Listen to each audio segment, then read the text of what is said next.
I was having the same thing. I might have to adjust something too, because. Huh. That's crazy. All right, so we are live. Okay. Shoot. I think we are.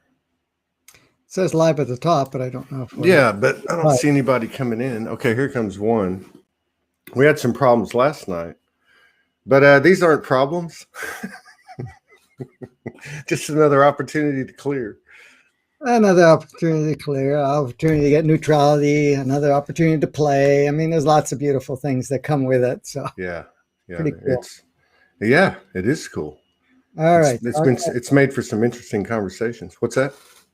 Yeah, no, I was going to say yes. Now that I see, I'm going to start sharing. So Okay, let me put the intro on. That'll yeah, give you people a little bit of time.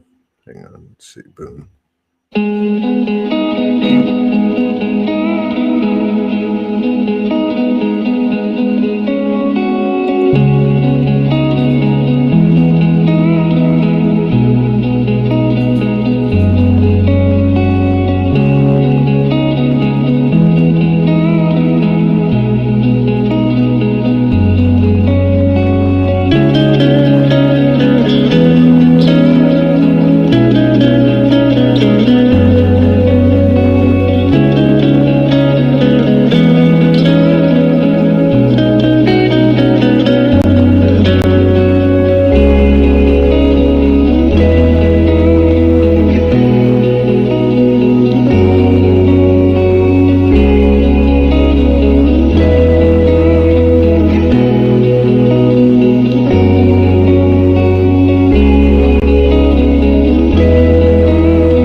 Welcome to Franco Friday.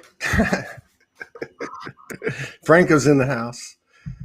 We were just talking about whatever, and I said, it seems like from 7/7 to around 7/13 was the most incredible thing this earth has ever experienced. I don't know if you have any further description of what that period was like, or did it even exist? Was it only in my mind?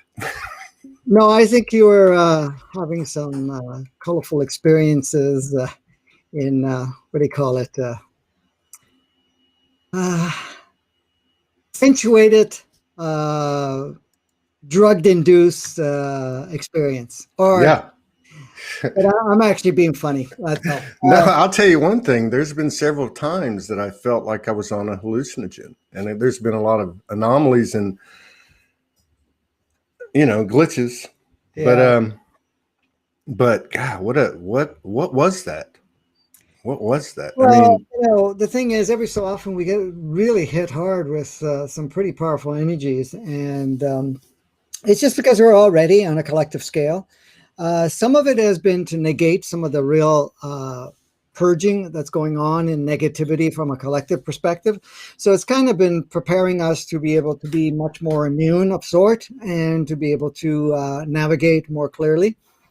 But, the thing is, all of this stuff that's going up right now within ourselves, I mean, this is self-induced because some of the, how can I say, we're almost giving, every time we get a nudge, we're almost giving permission for us to go to that next stage.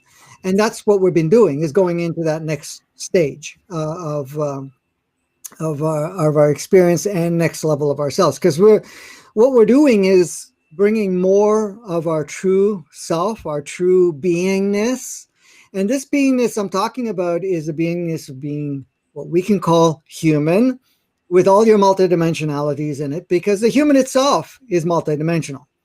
But then we also have the other components that come in with the other multidimensional channels that we have within ourselves.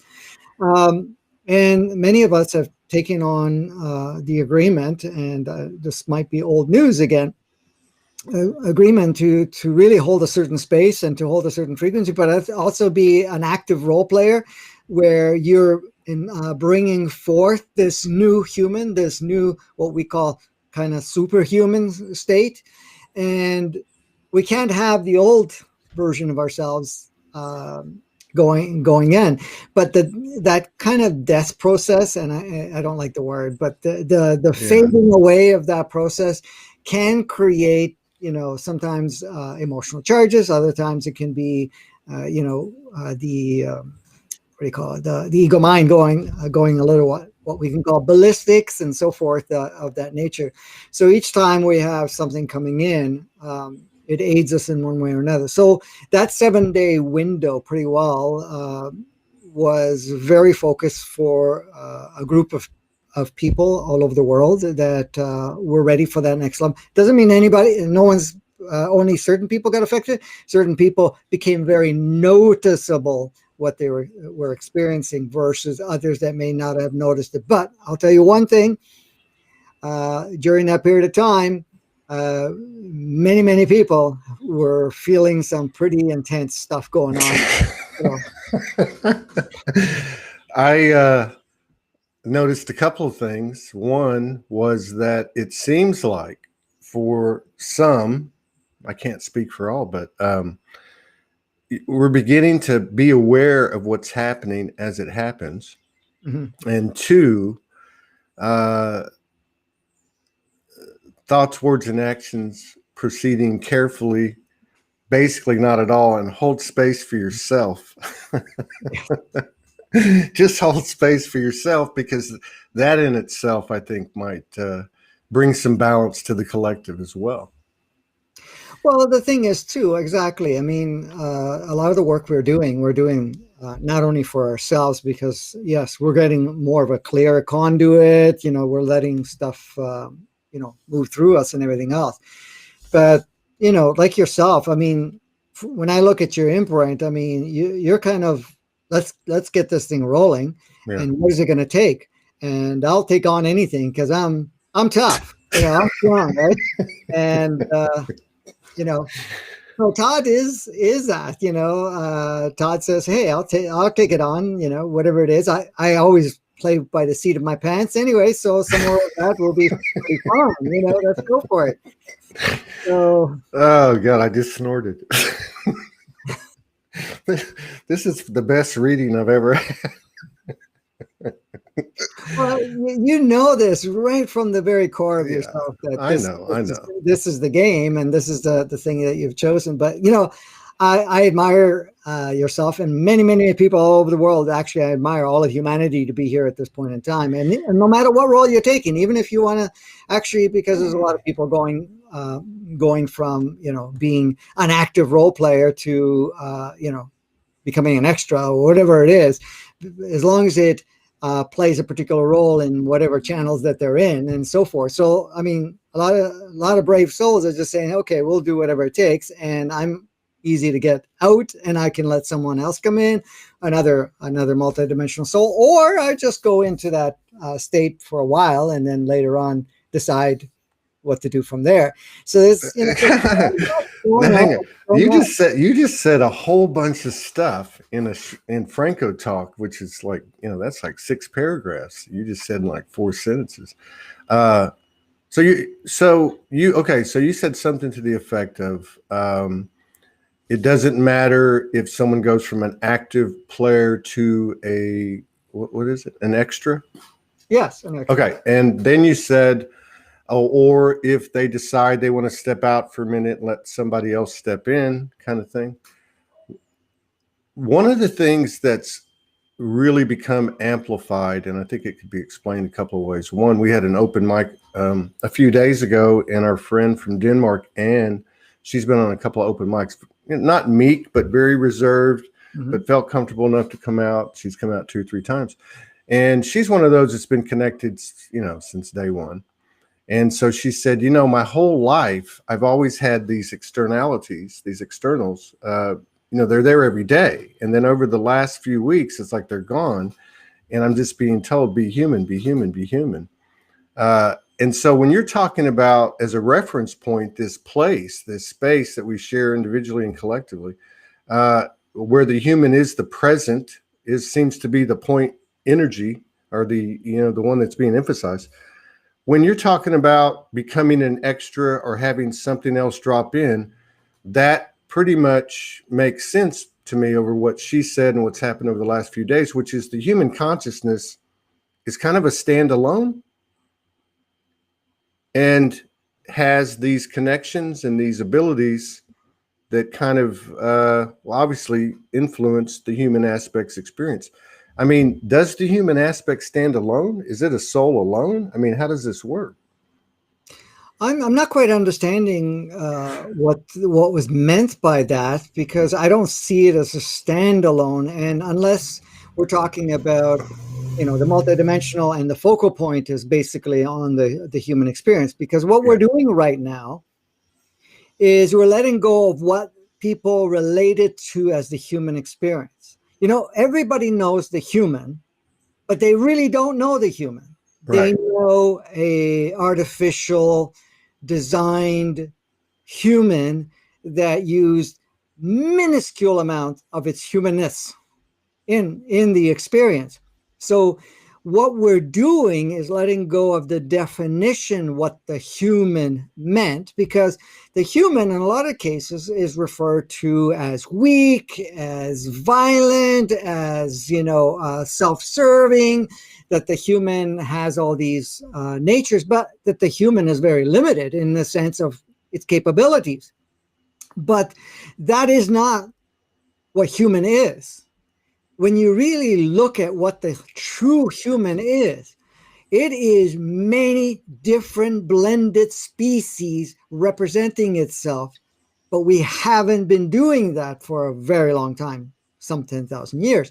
So, the whole thing of letting go of our older versions is really about the interpretation and definitions and labels of what the human meant or was or is, because that's what people have referred it to.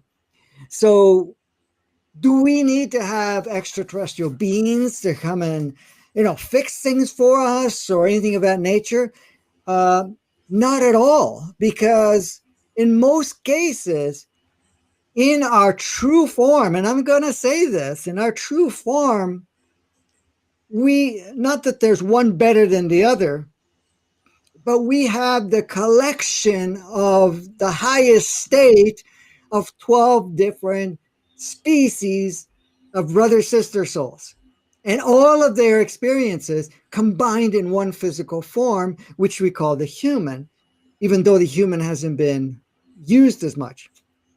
This whole thing that's going on in the world right now, of course, the accentuated polarity, but the really strong attempt to dumb down people as much as possible is because we are coming out of that amnesia and out of that programmed condition and realizing who we are more and more.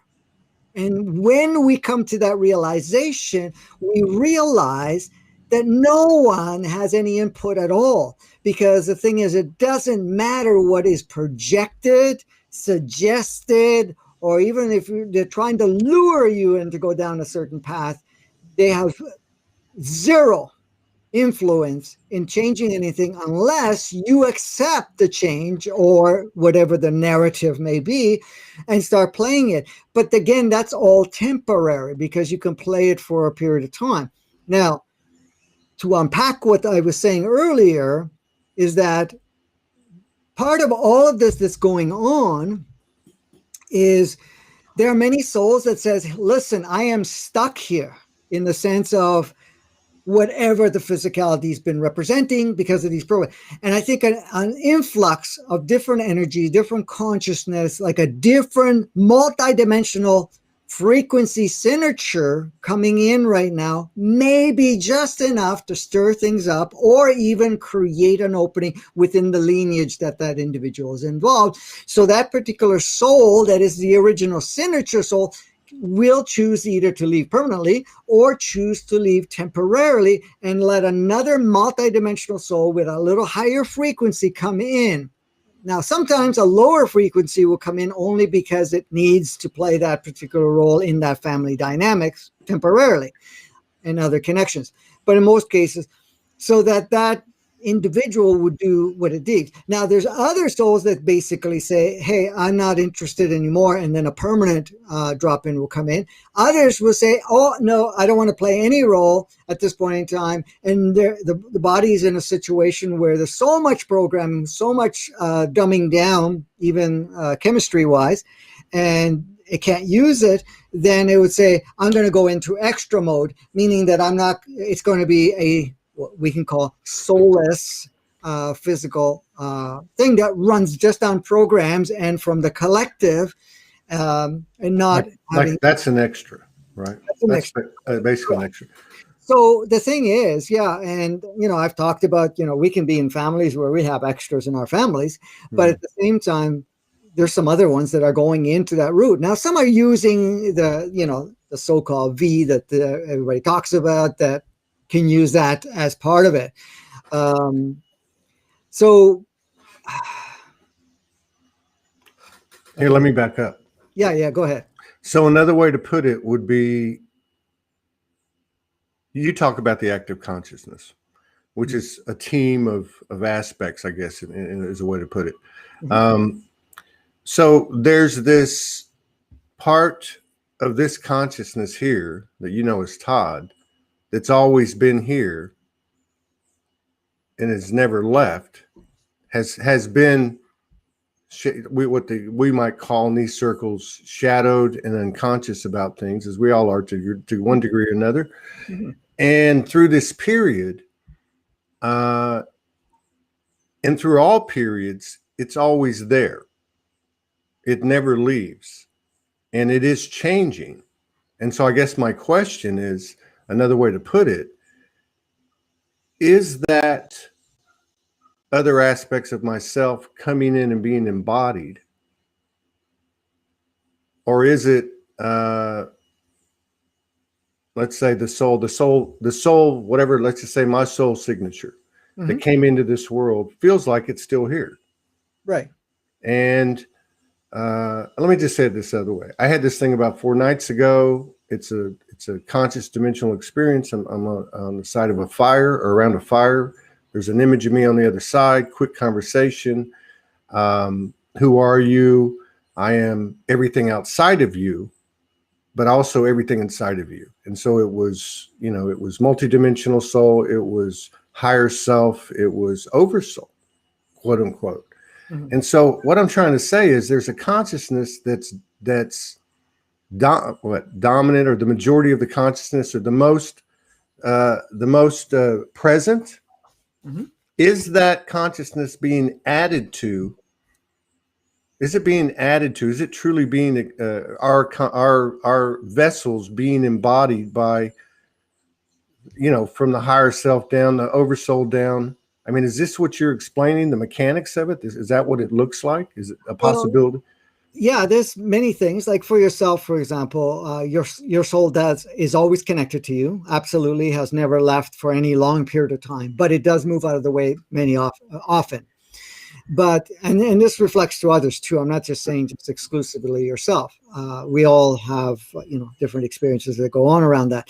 But what ends up happening also in this particular case, like you were saying about the oversoul and so forth, that at certain stages, certain things that are going on, that just your own particular signature with the connections that we have to our oversoul, connected to our twin soul and all our other soul families, that a lot of times we open up the channel even further. It's almost like your specific signature says, I'll just move out of the way and I'll let these multiple signatures come in, because when that level of consciousness and those frequencies, because they're all different frequencies, okay? And because they all have different signatures. So you're allowing more of these signatures to come in. What it does is actually create changes in the body, create changes in your overall consciousness, actually creates a stimulation and upgrading of your so-called human entity or human soul, and also the body. So all of that coming together is there to aid for a preparation to step even further and to go into even more of that stuff that we kind of hold ourselves back from. Yeah. Because you know what happens? Let me give you a simple example. A lot of times we hear, our own higher clarity within ourselves. But we have a tendency to deny. We have a tendency to kind of discount it to some degree. Then somebody else comes along and confirms it for you. Okay. And it's like, oh, maybe I shouldn't discount it. That's true. It's okay. It makes sense, right? But you heard it as a confirmation. So what ends up happening is your signature soul, even though it's been sharing it through the soul family, when it steps aside and these other souls with different frequencies and frequencies coming in and signatures saying pretty well almost the same thing or maybe slightly different, packaged a little different, it's like, I got it, and it was just that stimulation from a different source, even though it's still all you, but it's a different source that you're not shielding as much or filtering as much, because we tend to filter ourselves. Many of us say, well, I can't hear my higher self or my highest self, whatever you want to call it. But the thing is, it's always communicating, but we shield it. How did we shield it? Because, we really drowned it and put layers and layers of listening to the ego, listening to the mainstream stuff going on. And when I'm talking about mainstream, what everybody else is talking about or whatever it is, so that part doesn't seem to come through very strong, even though it is. So what ends up happening is that we drop some of those filters, and now you want to listen to yourself more. It's like, oh, okay, then it wasn't just the crazy me talking away because it was saying all of these things. I got confirmations. Other people think this or whatever it is, right? And this is what's good about, having communities of this nature, because it's reminding everybody. It's reminding what they've, kind of thought, this is crazy. I know it, but I don't know it. But now they hear it from all the people that you're interviewing. They hear what you're going through. We hear from whatever everybody's experiencing. And what is it doing? It's actually confirming what they thought or knew within themselves, but never allowed themselves to acknowledge it, experience it, or even bring it into their reality because they were too busy trying to match everybody else. So the thing is being true to yourself is what we're learning to do. And when we say true to ourselves, we're basically true to our very essence rather than relying on other resources.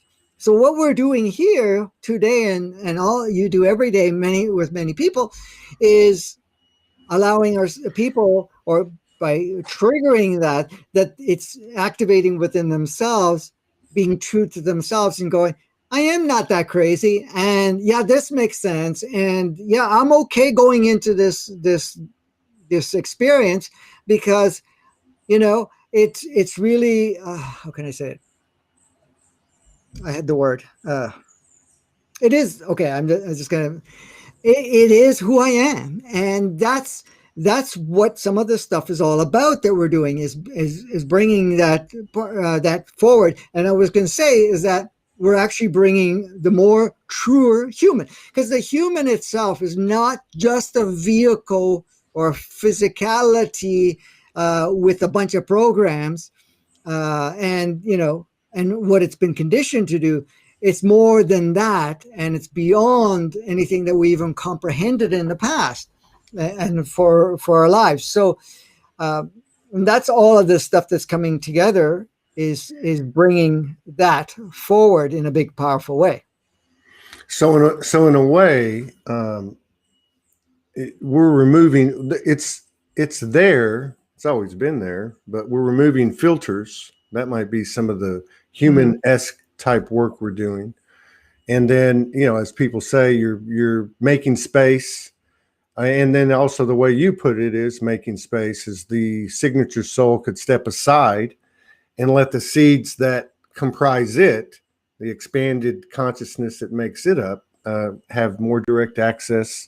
And you're saying there's like very There's maybe noticeable changes, but it's basically the same type of frequency or coming from the same type of frequency. Well, anybody that's actually is very attuned would sense that it's outside of the range of their frequency, or it's at a certain spectrum, because we all have ranges of frequency.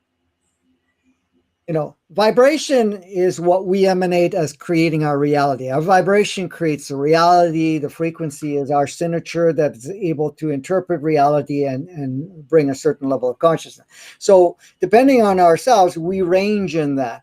So each of our multidimensional soul has a bit of that seed in that range of frequency. But when your soul steps away from that, it actually, say it's a filament. I'm trying to be in the camera here. A filament of that band actually expands. So you may recognize it, but it's really accentuated because that whole range now is encompassed by a larger part. Or in cases, especially when you were bringing the Oversoul fully in, that which brings in like basically 23 different well, not 22 different frequency streams, but it's not actually 22. I should say it's 11 because your twin soul has the same frequency and each of the twins have the same frequency, but different ranges that are operating. So when you when it happened, I saw 22. Yeah. Which is funny you said see that because each one has an experiential range that it's skilled itself with by having it. So even your twin soul, even though it has the same frequency range and the signature is the same, but it has a whole different perspective because it's had many different other experiences versus what you've had, and it's similar to your twin soul. It's going to be different than yours because you're choosing to incarnate in different places, different times, and different energies, and had many different experiences. So you're right about. Go ahead. Somebody that is pretty active here, Jen Reynolds, who's pretty well put together. She puts it out there, and you can see her. It's a lot. Her path is a lot like everybody's. But she said it's like all these timelines of other me's are merging into one body. And then I think the comment before that, she mentioned something about feeling bipolar the last month. I guess, kind of where I'm pushing or not pushing or, poking, trying to find out more. The curiosity thing is it's like there is this central point that feels very human, and it is changing. And you can feel it changing just as it's changing physically, but even in your awareness and your, just knowing and intuition and so on. But and it's also it's also party to the mental and emotional and the purging and all that stuff. Yet the smoke clears and it's still there. And I'm just trying to get a sense of, because the emotional and the mental seem to really be fading away. If they poke their head in the door, it's not very long. And there's another part that's coming in, which is it feels like spirit is the only way I can put it. And yet that same piece of me that is experiencing this fading of the mental and the emotional and so on is still present. Yeah. And when I had that experience, I thought, well, which voice is this? And all I could come up with was the Oversoul, but it didn't make sense to me. But now that you explain this, and of course this is kind of metaphoric, but Oversoul just being all that's been a part of the lineage of this signature soul. So it makes sense to me that I would open up more when the time was right to my human aspect, the human soul aspect, as its guide or something. I don't know, something like that. Yeah, and to bring that thing about the mental and emotional. The thing is, what's happening with the mental emotional, because if you're looking at the emotional is going to stay there, but it's no longer what's actually fading away. It's dominance. Okay, because we've been conditioned and programmed and altered that the emotions drive us instead of using the emotions to accentuate whatever experience we choose, but we're still in the driver's seat. Okay. So it's always meant for us to use our overall encompassing consciousness and the emotion to create the energy and the power within it, but never to be the other way around where the emotions take over the so-called whole experience. It goes into the driver's seat. Okay, so it's not in its control state. The same thing with the mental, because the mental is the reference of programs, reference of what has been labeled, defined, what is or isn't. So that's fading away too, so that the mental actually is there to kind of compute things, but it was never meant to compute only one source, which is a stagnant program, because anything that we learn, unless it's constantly expanding, is pretty well stagnant. And a lot of the stuff is stagnant thousands of years. But so now coming in is when we're introducing all this other consciousness, the mental processing is upgrading so that it's no longer using its programs of the old the same way anymore. So Yeah. that's why you're seeing them step aside. And then what you're feeling is you're more multidimensional, you being more seen. It's actually now going, and okay, I'm going to start to navigate what we need to go. So the merging part that was mentioned by Jen, you said, um, the merging is about really, yes, we're merging versions of ourselves. Now, there's two levels of merging going on. The first merging is all the aspects of ourselves that we have, meaning versions of ourselves that we've created, artificial or otherwise, through every different situation. Now, there's versions of ourselves that we adopted and created and identified with from a child to the different stages. But then we created sub versions of ourselves through different interactions. One version was at school, one version you use in the work world, one version with your family, one version with your friends, one version with the community, one version, all that. So that's the first level of versions collapsing and only taking the tidbits that are wisdom of sorts or learning or experientially enriched without all the different labels and the barriers that were created, because each version is a box in a sense, because it's a compartment with a bunch of different instructions and say, when I'm here, this is what I can say, this is how I respond, this is what people see me as, and this is who I am in those people's eyes. But then I go somewhere else and I got a different version. So all of that starts to crumble, and that's what we're going through. So all of that is becoming merged. That's the first merge. The second level of merge is we have multidimensional aspects of ourselves, or what we call parallel selves, that we create and play with simulation playgrounds. So when we call, what's the word? Oh, I just had it on the tip of my tongue.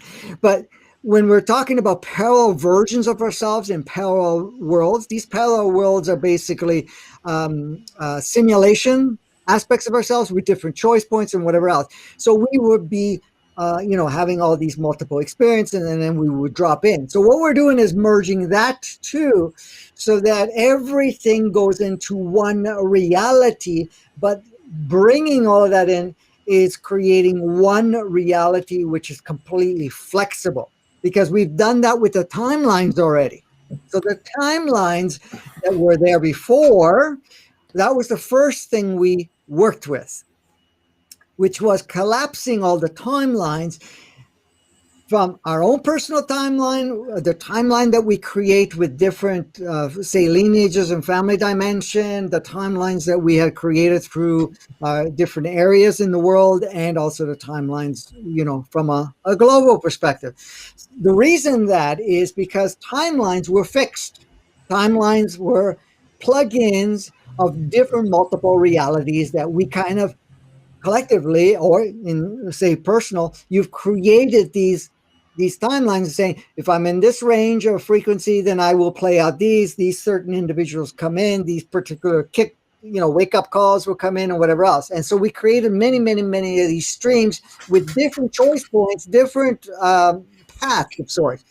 But we chose to do, when we wanted to go on the fast track and we really wanted to embody the whole thing, we collapsed it all. Basically, nothing is there except a wavepoint that we plug in whatever we need, so that everything is changing quickly. So the collapse of our multi-versions of ourselves, which no longer serves, because you have to understand, Todd, and this is for everybody, those versions were old versions that were stagnant, used when the inverted world, the inverted 3D, 2D, and stuff was active, and when we took an active role there.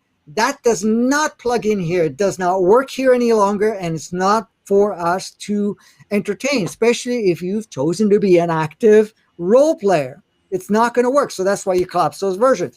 The other thing is we get lost in going all of these multiple parallel worlds. We were fragmenting ourselves and saying, okay, I'm here.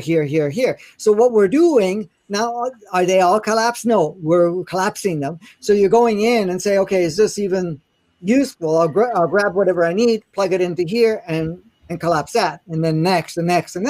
So that it's kind of like traumas, right? You finally integrate it and come to terms with it, and you take the wisdom it gave you, right? It's kind of the same kind of energetic equation. Yes, absolutely. Well put. Thank you for that, Todd. So that's what all the merging that we're talking about is going on. Now, the bipolar part, feeling bipolar, whatever it is, that's part of the process. And I'm not saying everybody has to have that experience, but a lot of us have. And that's part of the process. Still do. I think we should start writing I think we should start writing an owner's manual for the space between 3D and the higher dimensions. And that's the first rule. It's part of the process. You'll be bipolar, so don't worry about that. Go ahead. I just had to So the what was I saying? Well, you were talking about the bipolar. That's part of the process. Yes, bipolar. Yeah. Thank you. Yeah, so the bipolar is part of the collapsing, the part of the merging, right? So you're what you're doing is you're bringing in those versions of yourself. So you're getting kind of an experience to see yourself in those versions without going into, because those versions get triggered the moment you say go to your family, or the moment you go to your work environment, or whenever you're with certain people. So those are you're bringing those parts in, so that you're basically getting all that you've learned from all of that and collapsing that part. So yeah, you're going to seem like you're bipolar, because you have to understand those versions have different emotional triggers, emotional memories, have different storylines that we've created. How many of us get caught up in our stories because you go somewhere and you want to say something. Let me give you an example. You want to say something, and you know that if you're going to go see your family and you want to share something, that they're not going to be open to it. So you're now going to create a version of story that you feel that they may be relatable with. So I'm going to shape it and color it this way, and I will describe it this way, and I won't say all the rest of it, because or else they'll think I'm crazy. So this is what you do there. You go to work and you're going to now package it a little differently. How many of us get asked, okay, so what are you doing these days, or whatever it is? And you go to work and go, Or they go to their family and go, well, yeah, I'm observing this, I'm doing that, whatever it is. Then they go to work and they're saying, yeah, I'm doing my work and I'm, discovering, looking at things or whatever. Then they get onto this type of community and they start sharing amongst each other. And now they're talking what we're talking. It's like, oh shit, I'm different every which way, but they're not. They're just opening themselves to be more natural. So when the platform opens up saying, oh, I have more permission and people are not going to judge me, then I can talk more. But what's happening now as we move forward, those ideas that I'll be judged, these ideas that I have to package it a certain way, is all fading away. And that's what we're getting the last taste of it, so that we can fade it away, so that in fact you are your true self. Yeah. It's like one voice for all, right? Like one voice for all. What ends up happening, Todd, is that you will say what you need to say without considering what they're going to say or what they're going to think anymore, because now I'm not going to taint my discussion. I'm not going to, and if they don't accept me, that's okay. Yeah. You're not going to compromise your soul, basically. Right. I mean, you're not, it's like there's enough awareness. And I noticed something else too. Yeah. You don't see a lot of people, if any at all, hardly. I remember, certainly 10, 9, 8, 7, 5 years ago, even, you saw a significant amount of posts and expressions and commentaries in regard to the dark. And I don't mean the dark as in the Illuminati. I mean the dark as in personal experiences. You don't see people, saging it, it's all that stuff is kind of, I'm not saying it's gone away, but when people talk about their personal divine episodes or dimensional experiences are being in that type of frequency field, there just seems to be a lot of benevolent energies showing up. Mm-hmm. And I think that goes along with what you're talking about. Well, you have to understand this part of the purging that we're going through is purging those so-called, darker states or these lower states of ourselves. But again, you have to understand on a collective scale, a lot of the energies that were supporting that has been leaving. It's been being purged from the collective, from global, or whatever it is. So the role players are running on a script, but not with the same support. So, and each time, what ends up happening, each time the bottom is clipped, meaning that the range of vibration is clipped so that we can't go as far low as before, the beings and the energies and the older consciousness that were below those ranges are no longer supported. So they either dissolve or and if they're in a package, physical or whatever it is, they'll leave because they're not being sustained. It's like, the old prairies in the West, or a different, even before that, actually, people would travel from one part of the world to another because once the food supply would run out, they would move to another area. Okay. If you remember, that used to be the thing. They used to follow the food, right?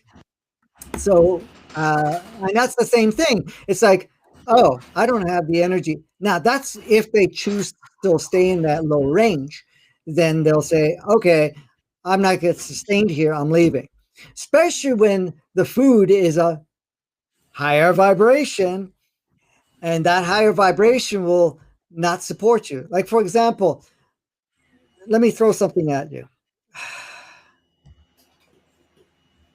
When we say, I became a vegan, he's looking great. All right. I'm a vegan, and you became a vegan for a long time. I'm just giving you this as an example. Then, for you to be able to, say, eat something that is not vegan, your body's not gonna handle it very well because you haven't had that for a long time. So your body's attuned to it, and it's the same. It's the same thing. For us to be able to go back to any lower vibration at that point in time, is not going to be, it's not going to be something that would work for us either. And we have to understand also, a lot of the old versions of ourselves that are collapsing and dissolving were makeups of those lower vibrations when we were okay being there, and when we were being supported there energetically from the collective and everything that was being streamed. So those versions that were all that inverted stuff that was playing out, okay, those versions of us is not sustained there anymore. And so this is why there's an acceleration of purging that's going on. So even when you brought up the thing about trauma, trauma only exists when the label and definition of that very low vibration, the victim vibration, the disempowered vibration is still somewhat active. Once, and this is why people are not putting, are when they're going into active state, who can walk through the trauma. It may feel intense, yes, absolutely, all memories and stuff like that, but it dissolves and it almost disappears, because once the energy is gone, the memory starts to fade. It seems like a long ago dream of sorts, okay, that doesn't really impact them or doesn't seem real anymore in this reality. So that's the thing. We're also, I don't know if you've noticed it, if you look back at your life, a lot of it is fading for everybody. Like, it's almost like, am I losing my memory or mind? But no, because what we're doing is that is no longer solid, because it was created from an older vibration, a lower vibration. But at the same time, it's not a necessity, because we're really truly designed as the true nature of human to live in the moment, to live now, to be present now. Now, what does that mean? There's two parts to that. So living in the now, meaning that you are the most current essence of yourself. Okay. And that's always changing and upgrading along the way. So living the now is always the newest, updated version of you. Being present is you are present, observing your reality in your highest version. So there are two different things. Yeah. But Okay. but I get that. And Jason Estes is going to come on after this show. Okay. And I don't always fully read everything, and I don't always understand. He has a certain nomenclature, which I get it energetically. So he just put a post out. And again, in this example, just think more about the proportion of the proportion of the growth that this is really what I'm trying to get across. So he talks about, and I don't remember what he calls them. They're not data points. We were operating at a pace for a long period of time of one per month, one per 30 days. And to me, based on the energy of what I read and what I know about him and his work, it sounds like these moments of what you just described, which is this two-pointed reality, which is to be more present, be more aware, and get things as they're happening. And then the first part of what you talked about as well. Now, he says that in his intel that we have been moving faster. Mm-hmm. So we start at one every 30 days. It's now moved to 5 times a day. And I would say this probably follows the last year and a half, right? And that it will top out at 8 times a day, which is a huge, proportionally, just it's off the charts. It's exponential. It's beyond that. So just the energy of that. And what you just said, which is you are the newest version right now, just to emphasize how different that might be, both by his example and just by what your thoughts are. Just think about how different I am, how different you are, how different everyone is. So it, to me, kind of gives me, just makes me want to be more conscious of not only the changes in me, but not looking at those people as what they were, because they're growing as fast as I am, at least potentially. I don't know. What are your thoughts on that? Yeah, absolutely. So what Jason's referring to is that we're unpacking upgrades within our version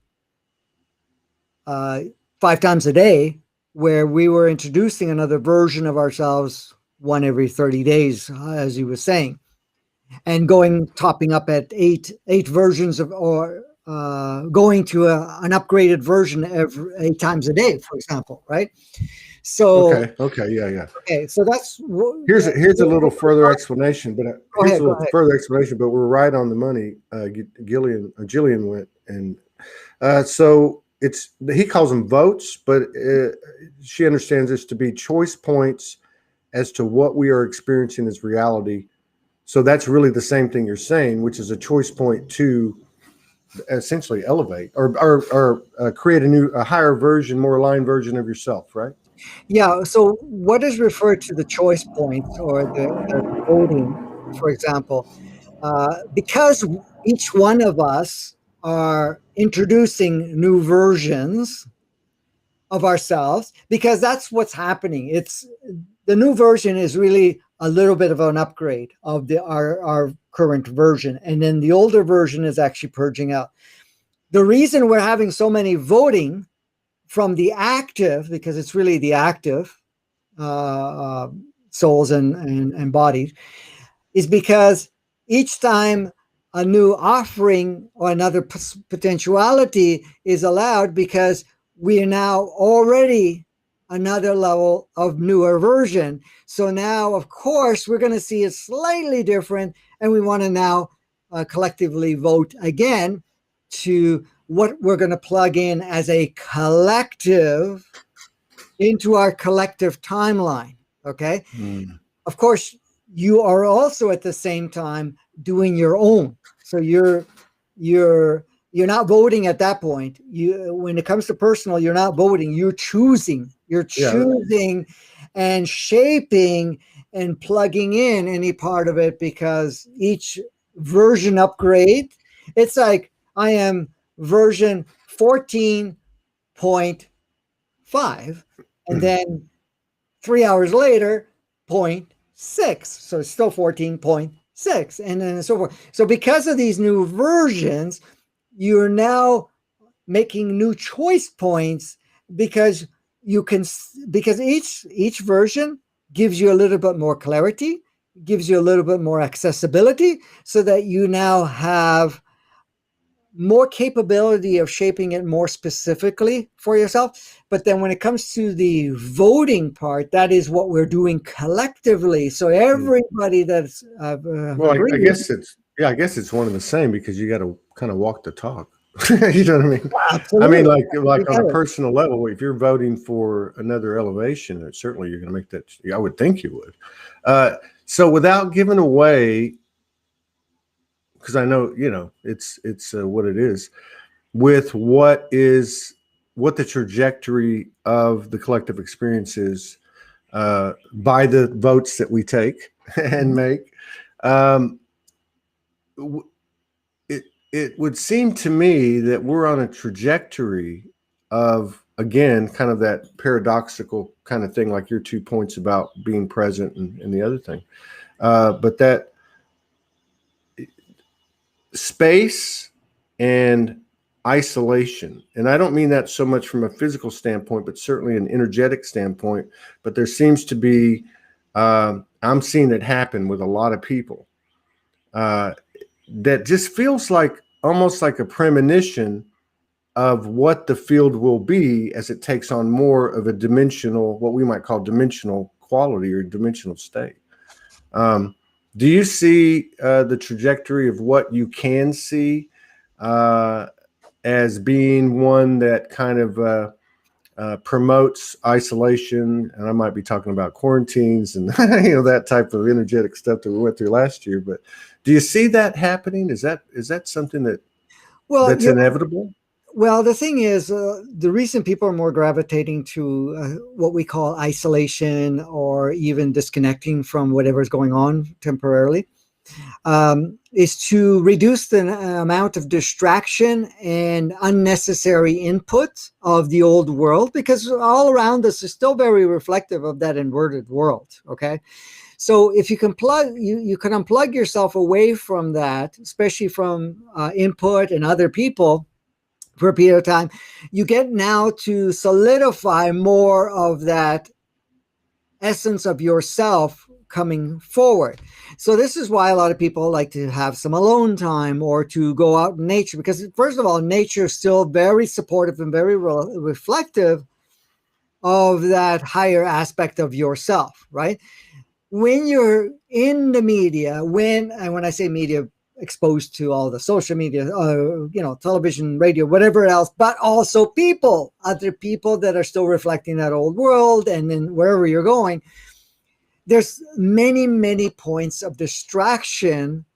And that distraction, especially if we still have active programs within ourselves, or we have active memories or emotional charges within ourselves, those things get triggered and it creates more distraction. So when you plug yourself away from that by going into isolation or connecting with nature, going into quiet, now you're reducing the distraction, the triggers are not going on, and you get to see things a little bit more clearly, and people start to connect with themselves a little bit more clearly. Now, some people don't have to do that because they're already active and have made already a lot of progress through it. So they're going through stuff. But remember, if you are drawn to what's happening in the news, what's happening in the world, and you're holding your breath of sort, I'm just exaggerating that, but holding on to, okay, is such and such coming back in? Is these quarantines going to go down? Is this, this whole other narrative is going to go down? Those are distraction points that are projected still from that old pattern. So that means that we are still holding on to an addiction of sorts of, I gotta have support of things changing before I can activate that part of me, or when my life's going to get better. So you want to notice that if you're feeling drawn to all of this stuff coming in that reflects the old world, and to confirm that things are falling apart, because many of us are feeling, oh yeah, the old world's falling apart, but I need the confirmation. I got to see it in the mainstream. I got to see it on social media. I got to see it on whatever. Then, we're looking for confirmations and we're discounting what we are feeling inside. And I'm not saying what we're sharing now is something that you throw out too, but at the same time, using what's being shared to light up or stimulate what you already know, because it's confirming that rather than confirming the outside world. Because what we're sharing is not to be confirmed because of the outside world. It's confirming the inside world, the inner you, the higher dimensional aspect of yourself coming through. So, it's really about paying attention to where we're putting our focus on. I'm not saying, beware, don't put this focus on, but notice that when you're putting on that focus, am I in my empowered state? Am I actually in the driver's seat? Or am I waiting for something? Or am I waiting for confirmation of the old world? See, this is where the distraction comes in, Todd. Many of us have been conditioned and programmed, and that's the part that we're deprogramming ourselves, is that the outside world is what we have to wait for before we can be ourselves, or we can, live a better life, or whatever it is. Or that the outside world has to confirm that the world is changing. It works the other way around, though. The real thing is the world is changing in you, and you're the one that's projecting a new world. You're the one that's unpacking the new world. So we got it backwards. That's still part of the inverted, right? Yeah. So we have to unpack, we have to reverse that in the sense of collapsing that pattern.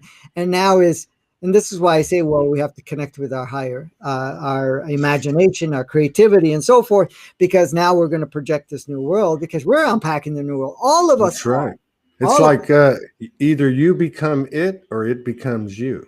yes, good It's way to all put it. God. It's all God. It's just a matter of how you want to experience it. Getting Correct. back to poking around into the near future, the last time we talked, you said that, and again, we have this discussion. We know it's just in this moment. We're not trying to project any type of box out here, right? So Mhm. it's an open conversation and an open thought process. And that's in regard to what people have talked about for a long time, the Great Divide, two Earths, or whatever that is. And the last time we talked, you said it's not been decided, but there's a trajectory that there would be a split, I guess, of some sort, however that looks. Um, any more feeling on that? I have a feeling that is kind of a big. If that were to happen, or when that happens, that would seem to be something that would be almost visible to everybody. I can't really comprehend it, but then again, I don't. What can you comprehend as you learn more every day? But any further information on that, or any gut feeling? Well, yeah, we definitely have our organic 5D world. We have the organic 3D world. We have the inverted world. Okay. All three are playing out in a sense because they're on a separate channel on one TV set and we can move through all of them. But the thing is, the channels are not totally isolated so that you're in one or in the other or the other. You can put your focus on and say, well, I'm going to watch more of this rather than this, or I'm going to play with more of this and so forth. So, but the intent, and everything is being shaped that way, is that those channels will be will be very crystally separated so that you would actually have to jump in the channels. You won't see the Yeah, overlays. that's So good.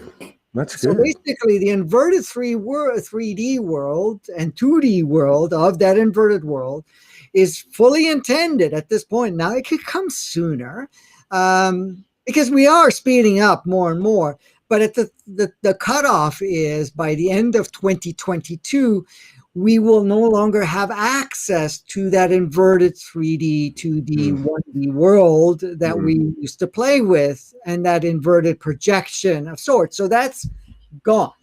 Okay. That we won't, if we are active and you want to play here, that's where you are. And anybody that's played there will kind of be no longer in your reality, no longer mm, the memory of them in your reality.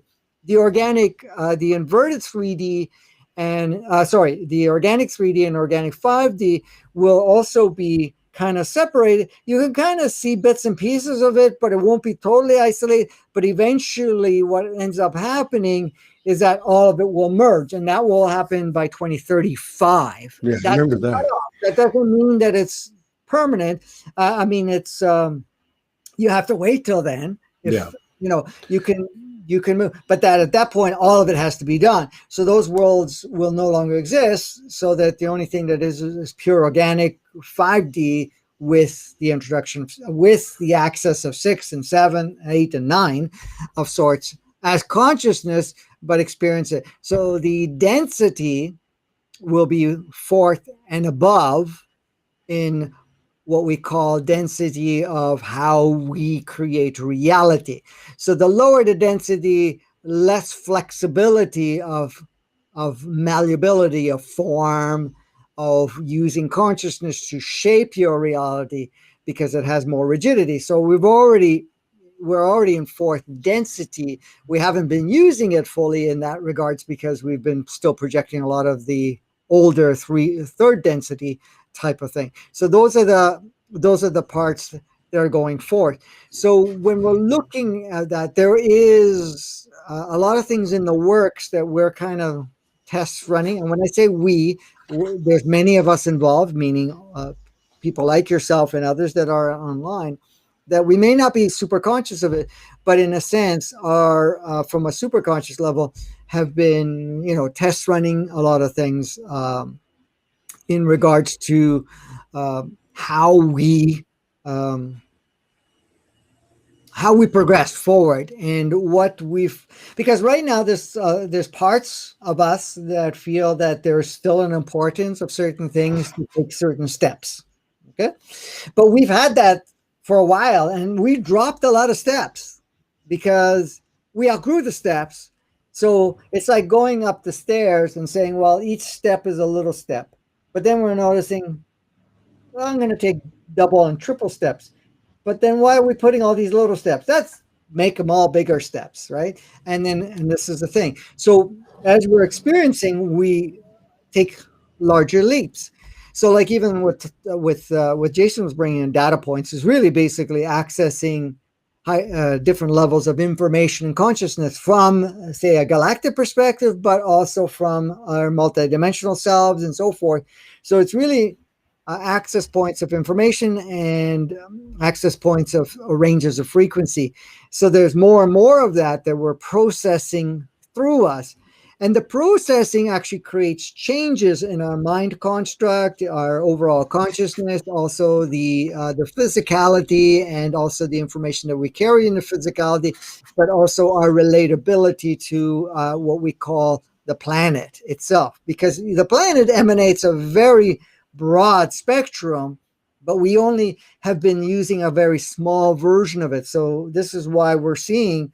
And then you'll also notice that the world that we're looking at, how nature responds and so forth, is still in a lower range because we're seeing only that range. But it's really way more evolved and way more as an offering. So as we're going along, you will see more of that. So you won't see the world in the same way that we see it. And when I'm talking about the world, we're talking about nature. We're talking about also from a collective, but basically nature itself. So we're seeing still so much, it's upgraded some, but we're still seeing an older version of nature.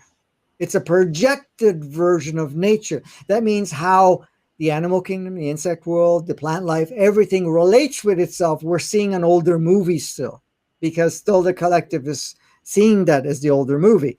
But that newer version is already there, and many, many, many levels of it. So that as we're going into the range, you will see that what used to look like a hostile nature, we're not seeing anymore, because that hostile nature was a matrixal expression, a matrixal projection that were dissolving.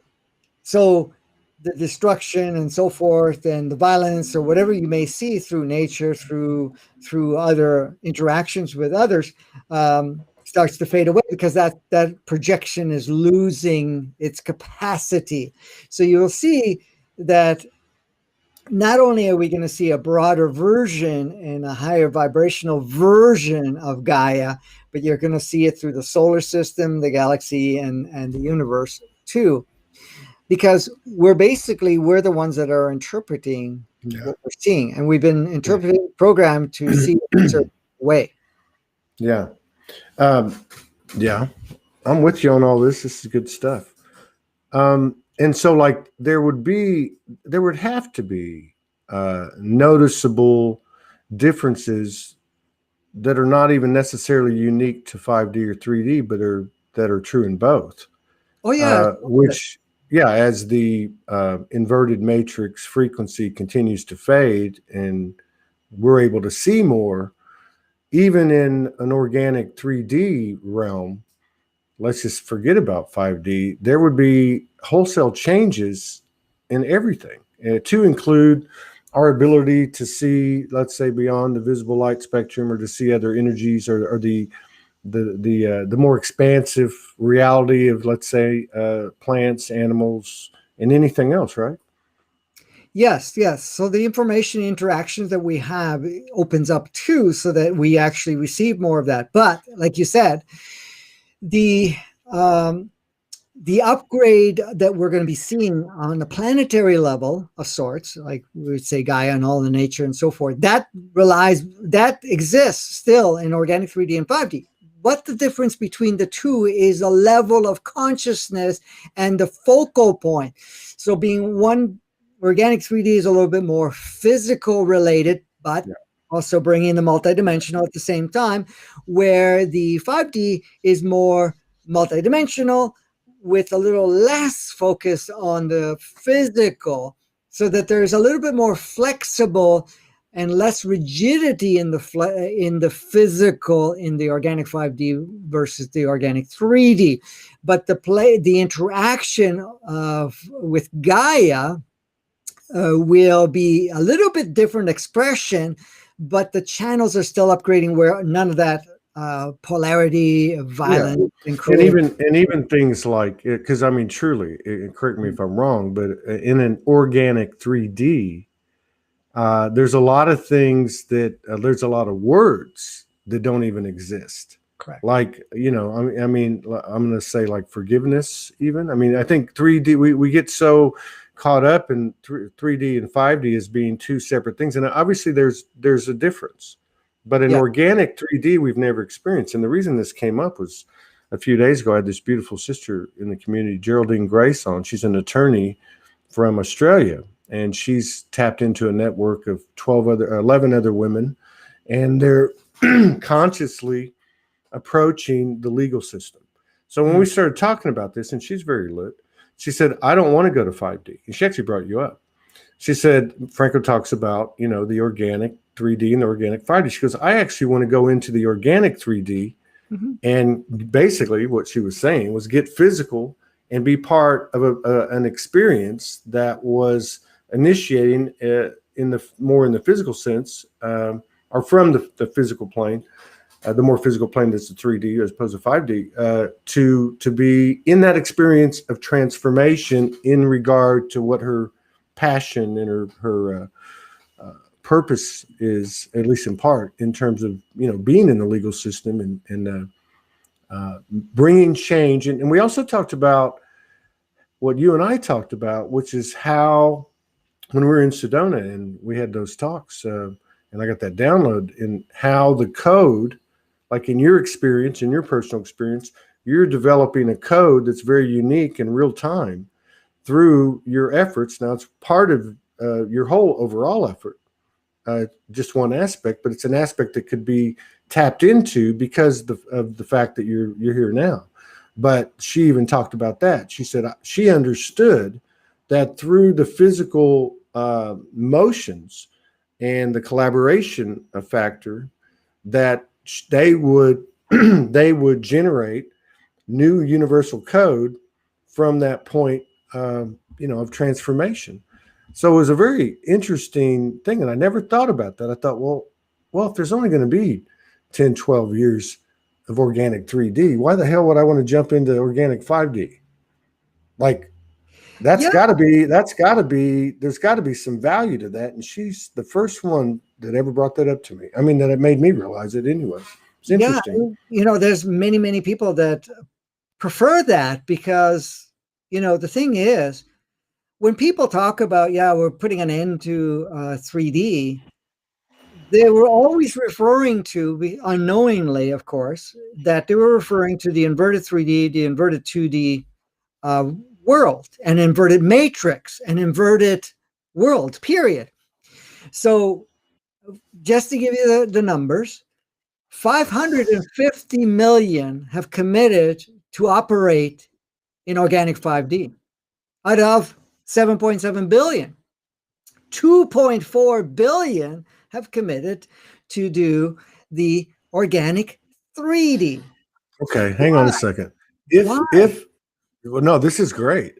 So if there's 2 point whatever billion that have chosen already the organic 3D, and half a billion have chose the 5D organic, that's roughly 2.7 whatever billion, right?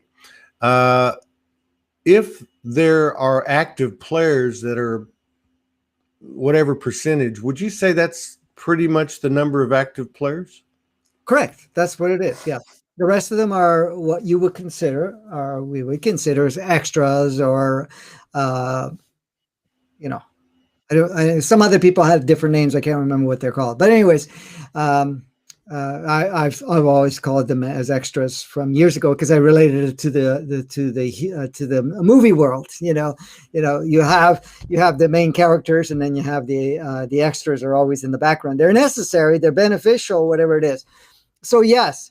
So I made it very clear: 64% are in that non-active role. The rest of them have chosen to play an active role, and 2.4 billion have chosen to play in the organic 3D for exactly what you just said earlier from the person that you shared, because it's like, hey, I never got the opportunity to really experience a true organic 3D and being in my pure form of a true human experience. I want to have the physical experience in its true nature, not from that inverted, skewed version, which was kind of cool of a ride. But it was a wild ride, wasn't it? Because when this was introduced, Todd, I want to say one thing before I lose. Go ahead. Yeah. Before this was introduced, this was a few years ago, 2-3 years ago, closer to 3. When this was introduced and there was a vote made, offered to the collective from the highest aspect of yourself, people were saying exactly that. First of all, this was offered a while back, since 2012. To kind of move from where we were, the inverted stuff, to go fully organic 5D. Okay? There was a kind of, oh, no, we're not ready. Well, first of all, they let go of the inverted stuff. But then it kept getting delayed. So a lot of the stuff we were going to do, we were supposed to have it all wrapped up by 2017. But of course, it got delayed. And only because there was an outcry of sort. And I'm just using that word just so people can relate to it. There was sovereignty exists everywhere, right? Yes, a request of saying, hey, we need more time. Things are moving fast. We want to do this. But then when the offering of exclusive organic 5D came in, they said, wait a minute, we never got to experience that. So that's the reason that August, I think it was August, September of 2019, it was offered, okay, we'll open up 2 platforms instead of 1, organic 3D and organic 5D. In the organic 3D, you can focus more on the physical in its upgraded version, and organic 5D will be a little less in the physical, more of the so-called spiritual. So the words that came up at that time, and I shared it years ago, was that in organic 3D, you're a human having a spiritual experience in its true form, and the 5D is your spirit having a human experience. I say a human having a human experience in organic 3D, a spiritual experience. Sorry, a human having a spiritual experience in 3D. Let me let that organic 5D is the spirit having a human experience. Okay, so more the focus is slightly. The focus is a little bit different. That's all. Well, wait. The 5D's the 5D's the human having a spiritual experience. No. Okay, so the 3D organic 5D is a spirit having a human experience, and the organic 3D is a human having a spiritual experience. A human having a spiritual experience, is organic 3D. Yes. And the other way, organic 5D is a spirit having an experience. Okay, I'm going to 5D. I'm okay with 3D. Nothing wrong with 3D. That was my point, that there can't be anything wrong with 3D, and I may not have made my mind up, because if you take anything, like, I like to have fun, and that's changed. What that has become has changed. So just to imagine a party atmosphere in an organic 3D, that would be, and to be in such a physical state would probably be pretty cool. So because it's such a short time period, I would imagine I probably will. It is, and it's a beautiful experience. And the thing is, when I presented this a couple of years ago, because I was surprised too at first, because it's going, oh, okay, wow, that's a real change of plans. And that was okay, because I came to the realization, why not? I mean, this is this is a beautiful opportunity for us to actually embody something that hasn't been embodied for 10,000 years, because we only had that organic 3D for 5,000 years, from 15,000 years to 10,000 years ago. Uh, so that was that one window, and of course everything was different galactically, so within our solar system and our own planet, but also in the universe was very different. So a lot of things have changed over the 10,000 years, what we call 10,000 Earth representative years, because there is no time. But so when the organic 3D platform was offered, and I know some people will say, oh, no, that's not real, or that's not true, whatever it is. That's okay. It doesn't matter. If it doesn't relate with you, that's okay. But if it relates with you, that's fine. Because a lot of people have this idea, they've been convinced that Nirvana is an organic 5D. Nirvana is what you make out of it, but there's both higher levels of consciousness in both of them, and it's very different than what we've been experiencing the last 10,000 years. So it's not like one's less than the other. No, it isn't. There's no saying.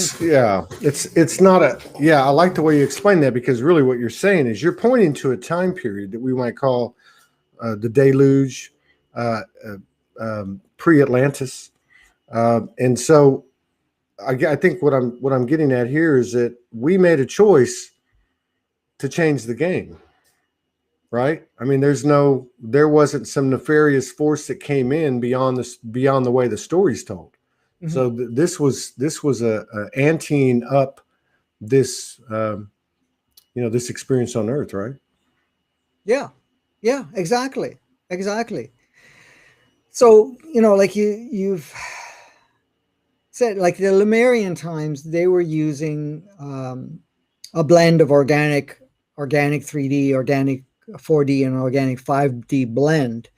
But a lot of the focus was organic 3D at the time. And the Atlanteans came in and they kind of wanted to play with that kind of polarity and all of that other stuff in there. So they created a skew. So when the planet was reset 15,000 years ago, or retooled again, and new physicalities were put in, the organic 3D was brought in again, but of course in its upgraded version, and bringing in a multi-dimensional aspect of humans, because the human now body was, I wouldn't say superior, but more multifaceted and more multi-channeled, of course, because there was a many species involved of contributors. So then 10,000 years ago, the whole inverted thing got put in, and then the organic was roughly 10 to 15, and then at 10, then the inverted came in. Correct. Okay. Correct. Yeah. Okay. So when the inverted came in, the moon was dragged in, the satellite was put in, the ego was plugged in as a software, because it is just a software, and it actually creates different identities. See, that's another thing about identities. We have the illusionary identity of who we are that the ego makes, which is a reflective of the inverted world, inverted identity. And then, of course, we have an identity of what we see ourselves as a physicality and an expression of physicality. And then we have the identity of our multidimensionality, I think. But all of it is flexible. I won't get into that because that gets kind of complicated. Maybe we'll bring it up in the next conversation next time we connect in a couple of weeks or so. But not to get off topic, what we're doing now is just bringing back to what we first intended as a chain of experience. We never really got to unpack and develop our true humanness in its true state. And that's what we're doing now. But at the same time, we're doing something else. We're dissolving all of that inverted stuff that, played a very powerful role for us and has, dominated our psyche, dominated our state, dominated our creation. And, which was a great experience, but we're putting an end to it because we're done with it. We reached the saturation point. We reached all that we could do with it. And the thing is here, Todd, is that holding on to that inverted world put us out of sync more and more from our solar system, our galaxy, and our universe. And And what I mean by, our Earth too, our reality. yeah, Right? absolutely, So absolutely. let me, We on create that, a disconnect. on that note, let me ask you this about the Earth, because if I look back at whatever the number of expressions are that involve the Earth in in an effort to you know bring things out to a greater awareness, it's normally pray for Mother Earth, so to speak. Mhm. And I don't see people, and I'm not knocking anybody, I'm just sharing something I've noticed because it's been presented to me. I don't see people saying, plead, or not pleading, but, and again, this is just a metaphor, but praying to Mother Earth. In other words, asking Mother Earth as a power source, as we've asked other aspects, as a power source in everything that we do, in any capacity that we've asked other external aspects. I don't see that happening. Is this just me? As I've, I guess, kind of re-engaged this connection with Mother Earth, or is it? Has it always been that way?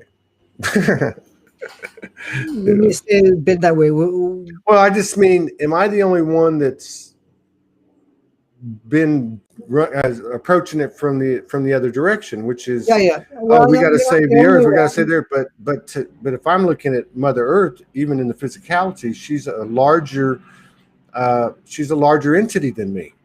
And I'm Totally. thinking, well, wait a minute, everything else is an aspect. And I just got to thinking, well, I don't see people saying, hey, let's ask Mother Earth for this. And I'm not knocking anything, but I just find it kind of strange. And maybe I'm the first one, or not the first one, but maybe I'm the last one to figure it out. No, no, you're not the only one. More and more people are realizing that. So it's not about uh, because what Mother Earth basically says. You have to understand, Mother Earth is already massively advanced and is already beautifully lush and is very supportive. But we're still seeing the older channels, like I was saying earlier, of that version. So if the version of us is saying, well, we got to save planet Mother Earth or whatever, Mother Earth is saying, no, change you, because then you'll see the true colors of me. You will be able to see the real me, the more lush me, the more offering of me, and more every And part. and maybe that's we should take a note from Mother Earth and stop throwing up prayers for each other. Maybe that's inevitable because in this space that we're talking about, organic 3D or organic 5D, it is everybody rows their own boat, right? Everybody understands that. So I like what you said when she said, no, pray for yourself, basically. Yeah, well, Right. it's basically change yourself, shift Mhm. your view of things, and then you'll see a clear version of what really is instead of the filtered version. Like, for example, if you remember The Matrix, the movie, um, I know this is in reverse, but in one point, Neo, and then there was Morpheus. He was showing, okay, this is what the world looks like, and this is what we're seeing. We were seeing an illusion. Well, it's the other way around. We have such beauty, such high vibration that's coming from Gaia, but we're seeing a movie where it's not as great, even though we already see the beauty of it, but in Mm. certain areas, we're not seeing it. So, uh, because we believe that this is what it looks like, because that's what we've been streamed to see. Even though the streaming is no longer there, but we're still seeing it through our eyes that way because we still have that program. So it's really the reverse. When we actually see Gaia for what it is, Earth, you'll see it in a completely different aspect where it is greener, uh, brighter, much more harmonious, much more conducive, where there is no major, climatary changes and violences of, say, volcanic and whatever else. Right now, all of that is being projected to create a shift. Like even when, I think I said it in Europe, but I may have said it somewhere else. I'm not sure. But, we went through that phase of time where not that long ago, maybe a couple of weeks ago, we had much volcanic eruptions all over the world, right? And there's a lot of that. So I was communicating with Gaia, with Mother Earth, and I said, what's the deal here? You're trying to shake up things. And he goes, I'm just showing you, at this point, showing the collective, that whatever adjustments I need, I will make. It's not dependent on you, meaning humanity and their little small world or small viewpoint, which is not our natural viewpoint. It's saying, listen, when I put the volcanoes up, not only am I shaking you guys up, I am feeding CO into the air to feed the more lushness of the plant life that relies on CO to produce more oxygen and to grow more green and powerful. And at the same time, all that I'm spewing as ash or whatever else is nutrients coming from the core of the planet or from another layer that is, again, making the soil richer, putting richer minerals back into the soil that's kind of been eroded through, what you guys have been doing on the surface.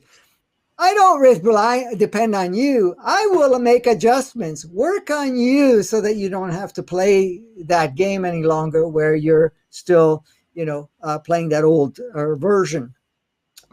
I found that so intriguing. And I was just showing, hey, like you said, Todd, we're praying for, for the well-being of Gaia, and Gaia saying, hey, I got it all under control.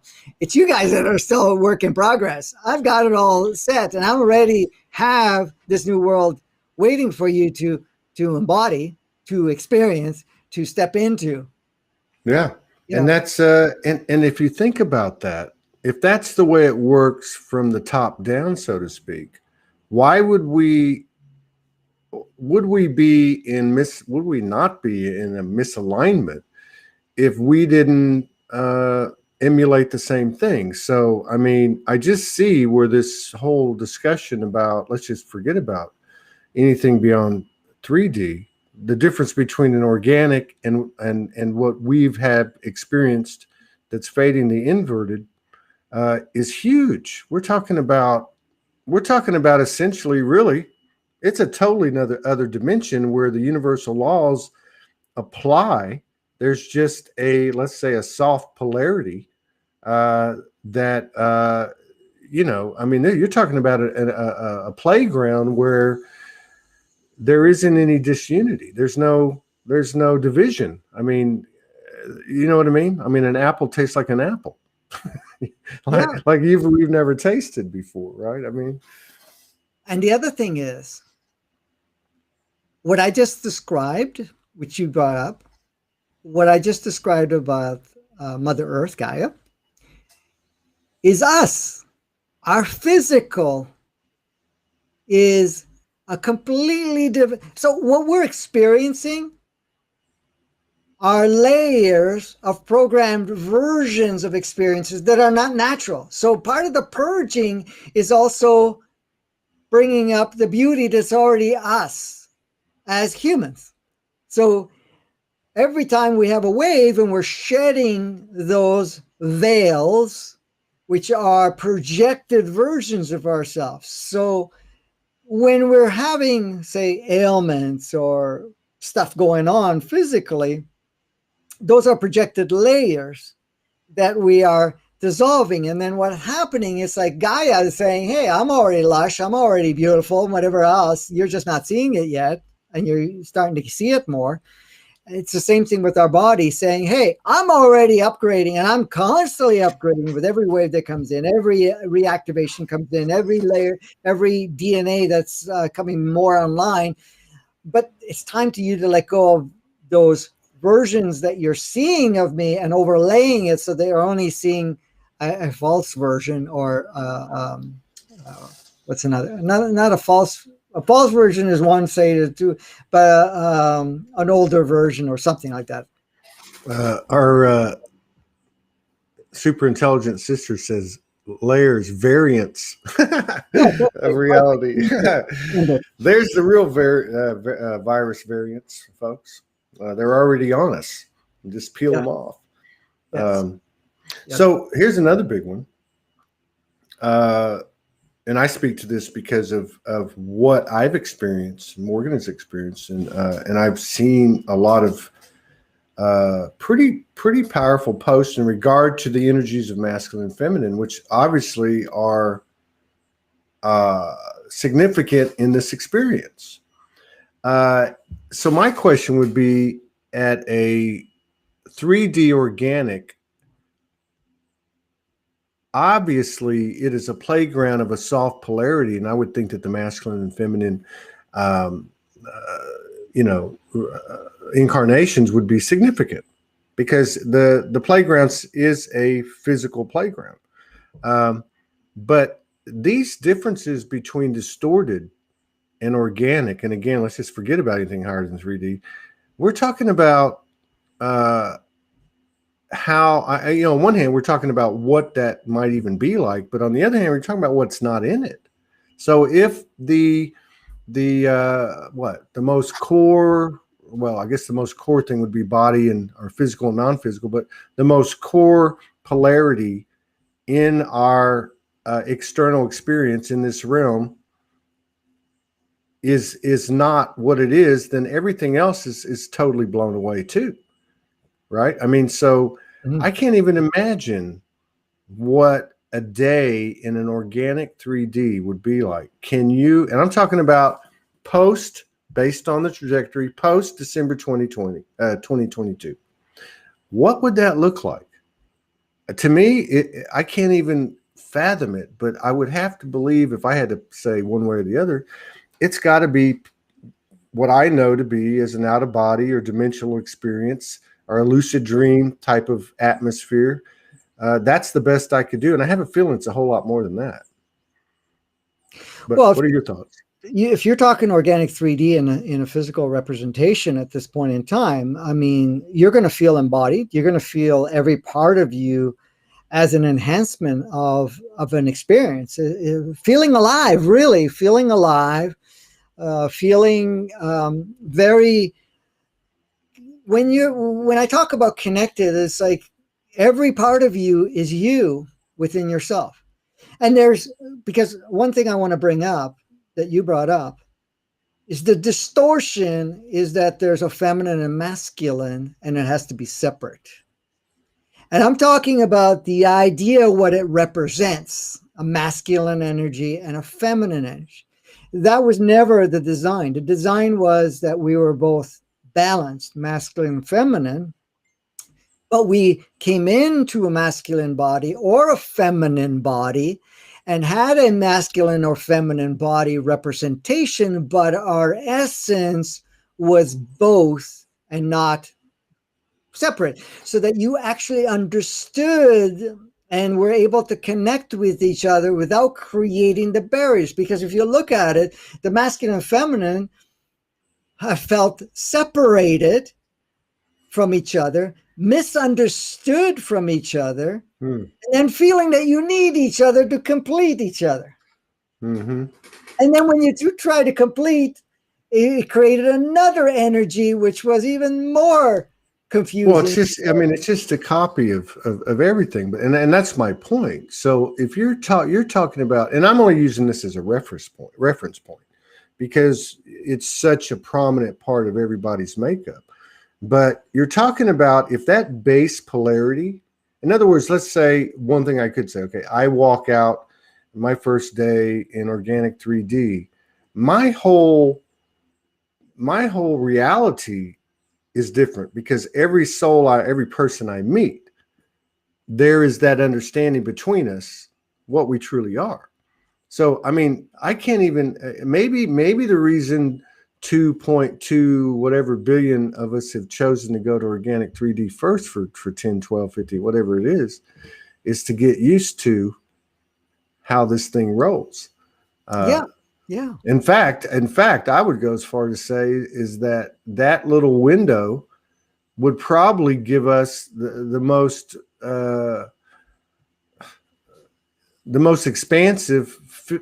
In other words, the objective of the whole thing would be most realized in that little time space, because you'd not just have the playground that you learned on, but you'd also have the playground you learned on, all the stuff that you experienced, and then to be able to go into it even with be more expansive yourself, wisdom, grace, awareness.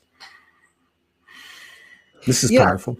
Yes, because like you were saying, when we embody both, then we not only have a much more inclusive physical experience within ourselves, because it actually, when the merging of the feminine and masculine energies and what they've created, or what was created as a separation, merges, then there's a further embodiment of the physical experience. And this is one of the things that actually will even enhance both the organic 3D and the organic 5D, but actually even noticed more in the organic 5D. Now, that doesn't mean that we become genderless, okay? Meaning that there's no masculine or feminine. There is no separate categorization and separate identity of it, and only functioning on one channel versus the other, because the masculine and feminine are two different channels that were never separated in the beginning, because it was basically an understanding of both. Because when you look at the body, it's expressing its focal point, say, in masculine body, but it's not neither. And the same thing with the human entity. It's had males and female millions of times or thousands of times or whatever in the last 15,000 years, say thousands of times. But when it comes to even the multidimensional soul that comes in, it's not masculine or feminine. Yeah. It's only gets categorized here in this inverted world. Yeah, I mean that's the way we set it up. But and I'm saying this as a point of context, as a point of reference, as a baseline, because it is such a foundational part of polarity. Yeah. And obviously that's I mean, to me, all experiences are an effort to expand the experience of the individual, of the universe, right? And in that experience, to bring a higher level of alignment. So I think these are very important points. Otherwise, we wouldn't have set them up this way, right? Yeah. So there's and again, I'm on the other side. I don't want to sound like that. I'm on the other side looking back. But I'm on the other side looking back, because every day, as we've discussed, there's the newest version, right? Mm-hmm. And what I'm seeing is that somehow in this organic 3D, the objective was literally to create in the physical what we create in ourselves to the highest degree of alignment and perfection, which sounds like Eden, sounds like the Garden of Eden, which, that would make sense to me, because like when you talked about the Lemurians, you said they took a lot of it was organic 3D and they took pieces of 4 and 5, whereas the Atlantean was a little bit more, a little bit different, but organic is organic. And to me, organic is another word for earth. So there's something to be said for what's closest to us coming into alignment. Mm-hmm. Yes. So you got anything coming up? I noticed you had one. We didn't even get to talk about it. I had it on my mind. The redesign. I actually talked to some people about it, and I watched some of it. Yeah, you got anything coming up? We had one last Tuesday, which was just a few days ago. I even forgot what it was. That was the one with the 3 choices. Redesign. Well, that was 2 weeks ago. Oh, that was 2 weeks ago. Yeah, I'll tell you right now. I got it on my little I'm I glad write you all have. this stuff down. You got to have it written down now, right? Yeah. So episode 83 was getting lost in our emotional triggers. Oh yeah, I saw. I haven't. I bookmarked that. Yeah, I Yeah, yeah. saw that. And the one before that was the importance of being rock solid. And the other I one didn't was, see that one. yeah. And the other one was to choose between maintain, fight, or redesign. Yeah, I like that. I like that. It actually came up. I don't know if it was a conversation here or I had a couple of private conversations in the last 3 weeks, but I remember having a discussion about it. Somebody was referring to it, and then I just kind of dug into it. I appreciate it. I got Jason coming on in 15 minutes. Yeah, And so I'm gonna let you go. So the one that's coming up next Tuesday, but I might postpone till Thursday, just so anybody is being your true self no matter what. that's it. To thine own self be true. We're right back where we started. Well, you look fabulous. I don't know what's going on. I don't know what planet that is behind you, but it looks like either Aldebaran or Mars. It's actually a photo I took out east years ago. When Kimberly and I traveled out east, I took some pictures of some of the areas, but it almost looks like Sedona because there's a lot of red earth there. Yeah. A little bit too much green and some big trees back there and the way back on that. Yeah. So it is not definitely not Sedona, but yes. Well, you definitely look like you've been out in the sun, laying by the pool every day. I don't know what's happening, but no, I haven't done that, but I do have some additional color, I guess, because I have gone outside a little bit more. So there you go. But yeah, thank you. Yeah. Always. Thank you for this today. It was yes, Nova Scotia. That's right. Thank you. Somebody just wrote that. That picture is from Nova Scotia. But what was I going to say? Yeah, it's always great to play with you. I look forward to playing again and have fun with Jason. So this is back-to-back superpowers today we have, and you had one before too. I think. No, not today. No, not today. Okay. Yeah, I haven't been able to keep up. You two are a handful. I can't do anything other than that. I'll be on my back for the next 20 hours. All right. Tell Kimberly hi. Love you. I will. Thank you. Love you.